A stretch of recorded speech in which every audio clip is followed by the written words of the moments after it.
মনে মনে নিশ্চয়ই আমার গালি দিচ্ছেন যে আমরা এত মজা করে গান শুনতেছি, এই কোন নেতা এসে আমাদের সর্বনাশ করলো। এটা সত্য। আমি হইলে আমি নেতাদেরকে গালাগালি করতাম, কিন্তু আজকে দয়া করে আমারই গালি দিয়েন না। আমি কিন্তু আসতে চাইলে জোর করে আমাকে মাইক দিচ্ছে। আমি বারবার বলছি, এরকম সুন্দর একটা সময় মানুষকে ডিস্টার্ব করা উচিত না। মানুষ মন প্রাণ দিয়ে একটু আনন্দ করবে, উৎসব করবে। এই রাজনীতিটাকেই বদলাইতে হবে। এই যে রাজনীতি, পূজা মন্দির এসবে এসে আমরা একে ঘন্টার পর ঘন্টা বক্তৃতা করতে থাকি, এই রাজনীতি পরিবর্তনের জন্যই আমরা একটা নতুন দল করেছি, জনতার দল। আপনাদের সময় বেশি নেব না, শুধু এটুকু অনুরোধ রইল, আপনারা কি আমাকে চেনেন?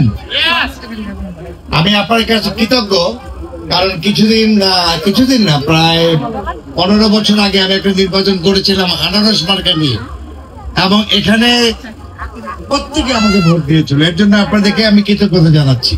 আমরা একটাও খারাপ কাজ করব না, আমরা প্রত্যেকে ভালো কাজ করব।